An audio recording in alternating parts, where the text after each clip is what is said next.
fenómeno de la globalización, del cual tanto se habla últimamente, no se reduce al ámbito de la economía, la imposición de un sistema económico homogéneo para todas las naciones, el predominio de la gran finanza internacional. Tiene también una versión cultural, que va asociada a aquella otra presión que se registra en el orden más material de la existencia.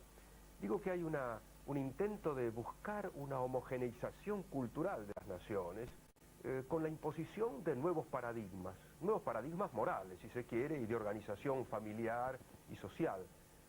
A eso apuntan ciertas conferencias internacionales de las Naciones Unidas y otros organismos asociados a ella, que van claramente abriendo un camino nuevo con el intento de reemplazar una moral basada en el orden natural, en los 10 mandamientos, en definitiva, es lo que ha dado sustento a las grandes civilizaciones y que ha perdurado hasta la actualidad. La Organización Mundial de la Salud, por ejemplo, también está en la misma línea. Es así como sucesivamente aparecen presiones sobre las legislaturas y los congresos de los distintos países en orden a aplicar esos principios en la legislación interna. Ciertos consensos, ciertos acuerdos que se van buscando en estas conferencias internacionales pretenden luego concretarse en indicaciones legislativas como para ir modelando de nuevo la sociedad, en un sentido, en el fondo, antinatural. La víctima principal, es decir, el blanco al cual se dirigen todos los ataques, suele ser la familia. Ustedes habrán escuchado seguramente la existencia de proyectos de ley aquí en el Congreso de la Nación, en legislaturas provinciales, proyectos de ley sobre salud reproductiva, educación sexual, protección de niños y adolescentes. Siempre está pendiente allí la cuestión del aborto. Hay varios proyectos que están más o menos congelados en esas distintas instancias, pero aquí hay podríamos decir que hay una especie de conspiración, por lo menos en el sentido etimológico de las palabras, ¿no? Es decir, conspiran, aspiran, todos a una quienes, y bueno, quienes están imbuidos de esta mentalidad, quienes responden a esta ideología, especialmente las partidarias o los partidarios del feminismo extremo.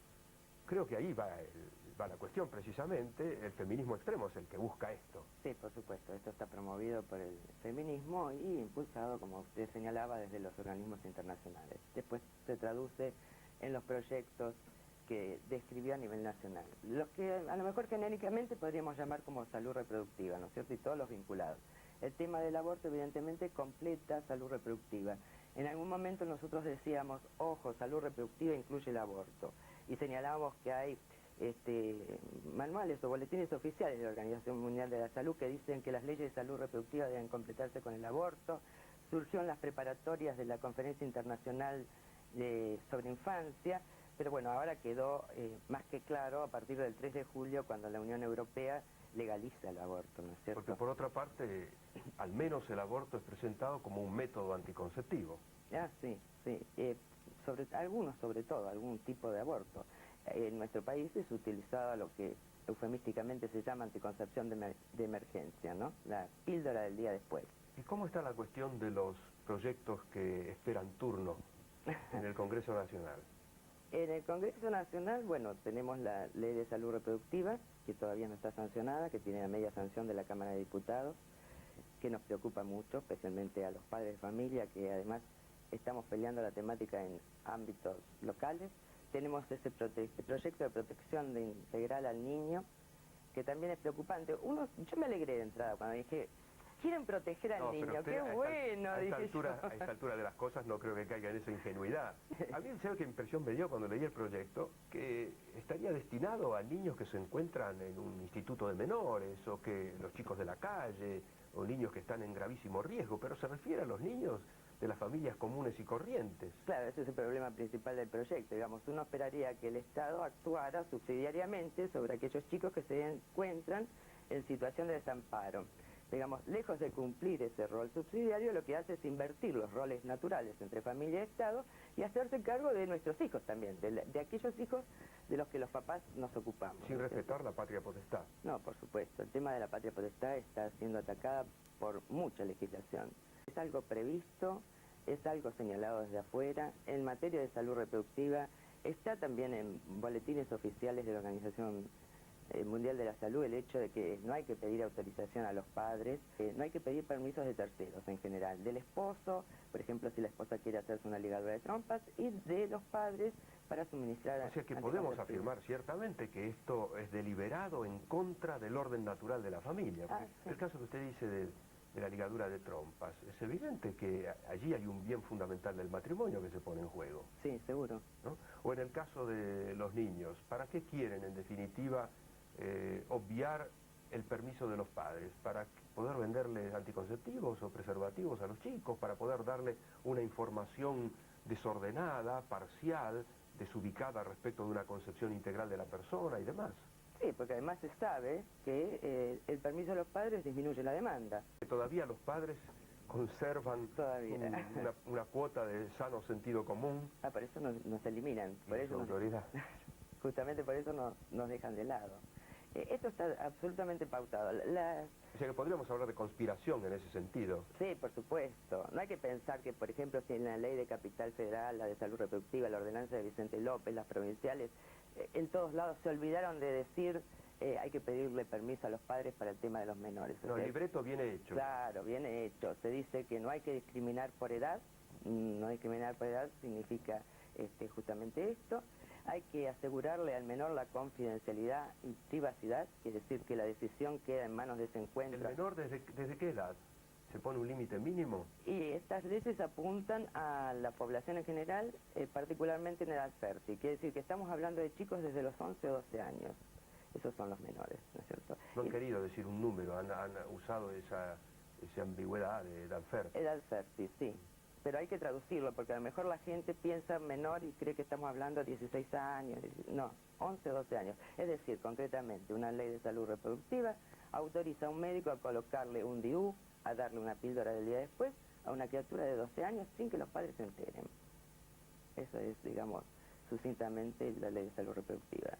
Ahora, usted en todos estos diálogos y discusiones y reuniones que ha tenido siguiendo estos proyectos, porque es conocida precisamente por esta actividad tan noble, ¿usted ve que efectivamente es la ideología del feminismo extremo lo que juega aquí? Sí, por supuesto, se empezó con todo esto de que nos teníamos que... El derecho de la mujer. Claro, son los derechos de las mujeres, que ahora, digamos, los derechos de las mujeres se han circunscrito a derechos sexuales y reproductivos, porque nosotros podríamos reclamar derechos legítimos de la mujer, ¿no es cierto? Y algunos que falta reconocer todavía. Claro, y no hablemos acá, pero hay países, ni hablar de lo que puede pasar en otros países, ¿no es cierto? Eso se notó en las conferencias internacionales que trataron estos temas, que dejaban de lado injusticias flagrantes que ocurren en muchos países del mundo para concentrarse en esto que es la problemática occidental y inspirada en una ética individualista, egoísta, de destrucción de la familia. Sí, por supuesto. Yo reconozco que hubo cierta razón, digamos, en el origen del feminismo, ¿no? No quiero negarle todo, los méritos, sino que hubo una cierta postergación de la mujer o circunscripción de la mujer a ámbitos particulares, que tenían que ver con lo doméstico y cierta vida del plano social, que se nos dejaba actuar por las características propias en ámbitos a lo mejor artísticos, educativos, pero como que política y economía... Aunque acá tengo diferencias con el feminismo, porque el feminismo dice, el hombre excluyó a la mujer, ¿no es cierto? Le vedó el acceso a la política, a la economía, y yo reconozco que nosotros podemos echar sobre esas cosas una mirada a lo mejor humanizadora, ¿no? Usted sabe que incluso hoy día en algunos países se aprecia el papel de la mujer en funciones ejecutivas en las empresas, porque han impuesto un estilo nuevo, muy diverso, y que es muy eficiente por otra parte. Seguro. Además, insisto en que eran estructuras movidas, siguen siendo en general, por criterios de productividad y eficiencia. Nosotros las podemos hacer más humanas. Pero en decía me diferencio con el feminismo, porque el feminismo dice el hombre no dejaba participar a la mujer ahora sale, toma revancha, excluye al hombre, ¿no es cierto? Está en esa actitud vengativa. Yo creo que en realidad había como una suerte de mutua exclusión. Cada uno ocupaba de alguna manera el ámbito que le era más afín desde el punto de vista natural. Pero si pasaba esto con la mujer en el ámbito social, nosotros no la dejamos alzar el bebé porque pensábamos que siendo tan torpes lo iban a deshacer, igual de que entrar en la cocina, ¿no es cierto? De alguna manera había un cierto encierro de cada uno en el ámbito más propio, pero de forma excluyente. Lo defendíamos no permitiéndole al otro el ingreso. Entonces, lo que le reconozco al feminismo es el quiebre de una situación Es verdad. que era empobrecedora porque desperdiciaba los beneficios de la complementariedad. Ahora, habría que hablar más bien de promoción de la mujer, en todo caso. Por supuesto. Y de una promoción de la mujer que no se tiene por qué instrumentar de un modo beligerante, porque ahora lo que parece es que hay una especie de batalla, ¿no? Sí, sí. De tal manera que no sería raro que los hombres comiencen a reivindicar sus propios derechos y se sientan discriminados ante este avance. Sí, sí, porque le digo que entiendo que había esta suerte de mutua exclusión. Pero No se era hablo bien de supuesto, complementariedad. complementariedad. Esa es la cosa. Creo que hay Y aún, por supuesto, en el orden familiar. Es necesario desde el punto de vista biológico, psicológico, afectivo y también para la economía de la casa, para tantas cosas. Bueno, pues la expresión natural de la complementariedad es el matrimonio. Claro, seguro. Y ambos ámbitos se enriquecen. Así como decíamos, esa mirada femenina puede ser enriquecedora en lo social. Es lindo tener ahora en la casa papás que no tengan temor de manifestarle el afecto a los chicos por ser considerados débiles, ¿no? Que participen de otra manera de las cosas. Es enriquecedor, digamos, aprovechar estos beneficios de la complementariedad. Ahora, también este embate contra el orden natural y la estructura de la familia se revela en este intento de igualar nuevas formas de familia. Ah, sí, por supuesto. Y porque las En cosas... algunas provincias ya se han impuesto proyectos de esta índole. Sí, hay un proyecto en Ciudad de Buenos Aires, de Unión Civil. Voy a hacer una primera salvedad, porque se dice, este es un proyecto para todos, no solamente para los homosexuales. Por eso es de unión civil, pero macana, porque el que no se quiso casar, las restricciones para contraer unión civil son las mismas que para casarse. El que dijo, no, yo creo en el amor, sin papeles, no me voy a casar, ¿no? Hablando del matrimonio civil, tampoco va a querer esta clase de uniones. O sea que es evidente que esto es para legalizar de alguna manera la unión de homosexuales. Y como usted dice, con esto se iguala todo. Y el proyecto de Capital termina convirtiendo de esta manera a lo que pretendía ser no discriminador en una forma de discriminación injusta, que es la que realmente nos preocupa, ¿no es cierto? Porque los homosexuales van a acceder a beneficios que otra clase de población no tendrá. El bien protegido jurídicamente, en el caso del matrimonio, son los hijos, esos futuros ciudadanos que el Estado tiene que asegurar que se desarrollen. Y en el caso de los homosexuales no están. Y concreto, una pareja de maestras que para reducir gastos viven juntas... No es pareja en todo caso. Sí, pareja en el sentido de digamos. dos, quise decir. Claro, dos personas que viven juntas. Que no son pareja. Que no son pareja, justamente.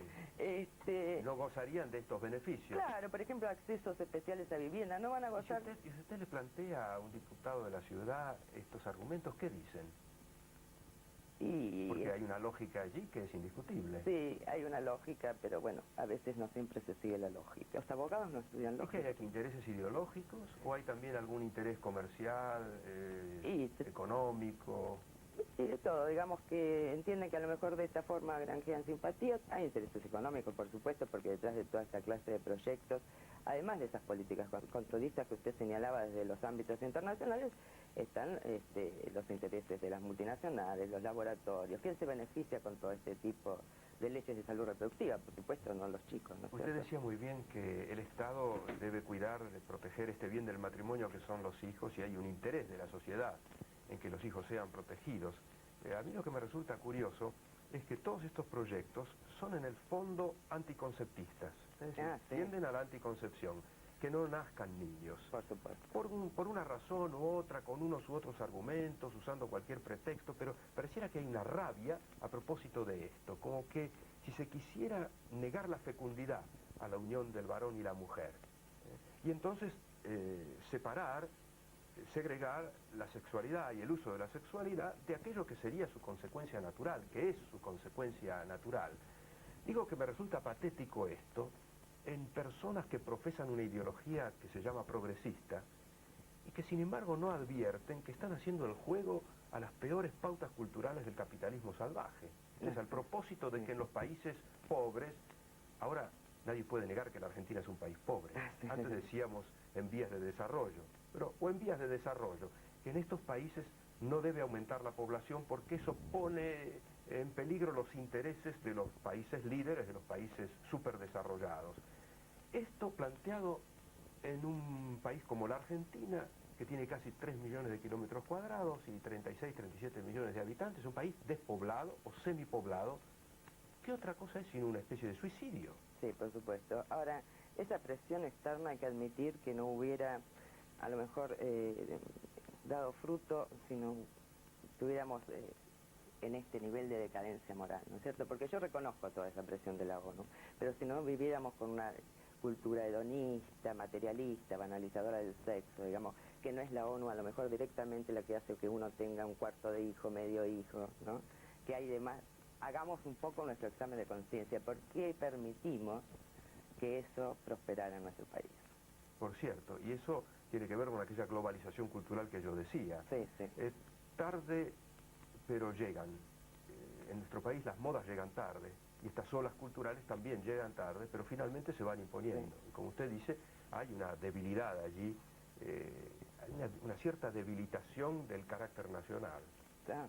Y especialmente se ve en el fenómeno urbano. Ahora, te veo que los argumentos que usan también son de corte sociológico. Suelen decir que estas leyes, salud reproductiva, procreación responsable, lo que fuere, tienden a proteger y ayudar a aquellas personas de escasa cultura o que viven en la miseria, especialmente en los grandes cinturones que rodean a las ciudades y demás, Sí. ¿no? Sí, uno podría reconocerles, esto es lo que pasaba, usted se reía cuando yo dije qué suerte que quieren proteger a los niños. Y en este caso uno decía, bueno, pero qué suerte que quieran que no se inicien sexualmente de forma tan precoz los adolescentes, qué suerte que quieren... No, es que quieren que se inicien, lo que no Sí, quieren parece- es que se siga el hijo. Claro. Sí. Bueno, pero en los objetivos, digamos, si uno lee los objetivos de una ley de salud reproductiva, como siempre los objetivos son buenísimos, hay que ver si después las acciones llevan a que se cumplan esos objetivos, ¿no es cierto?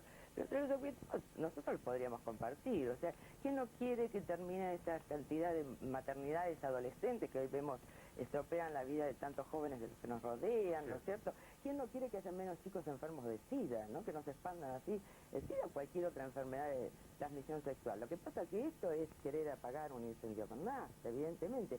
Si yo al chico le digo, todo vale, todo sirve, todo está bien, olvídate que el sexo es fuente de vida, ¿no es cierto? Tomalo como una mera diversión.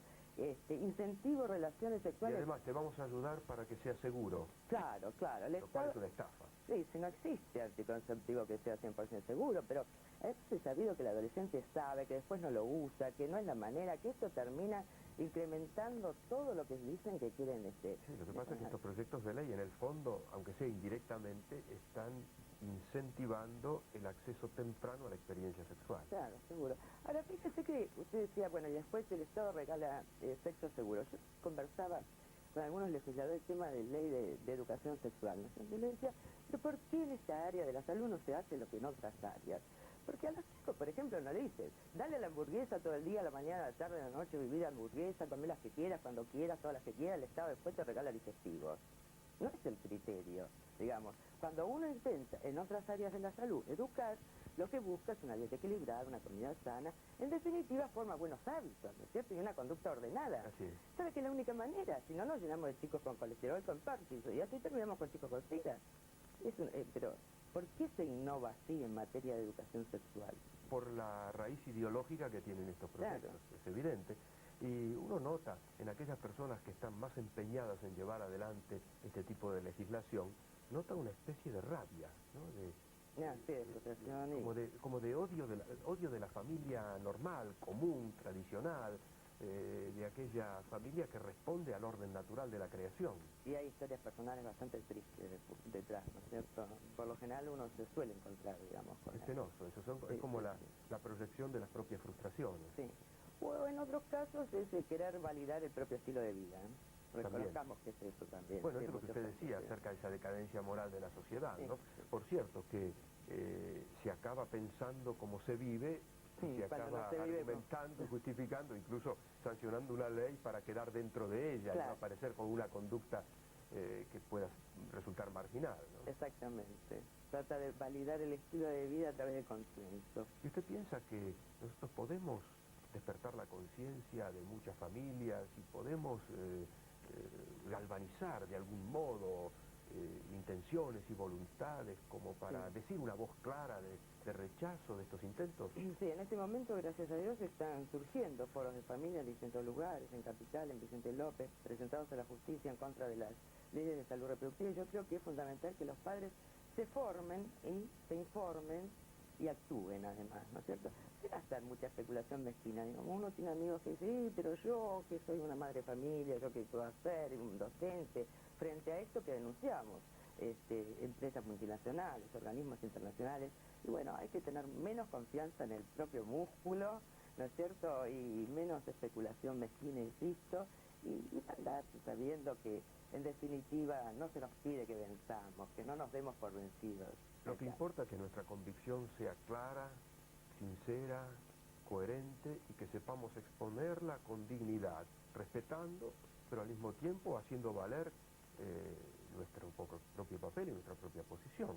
Por supuesto, respetando al otro, no respetando su error o su pecado, como hoy se intentan, haciendo respetándolo al otro, amándolo, bueno, pero por supuesto, apasionándonos un poco por la verdad, que está haciendo falta que nos apasionemos por la verdad. Y esta es la cuestión, en definitiva, y por eso yo creo que cada casa, cada hogar de quienes nos están escuchando, quienes nos están viendo, quienes han seguido esta charla con Mónica del Río, pueden constituirse en un pequeño foro para aclarar las ideas, para convenir en cuál es el destino de la familia y también para animarse a defenderlo, con sencillez, con claridad, con buen ánimo y con confianza en Dios. Bien. Dijo yo.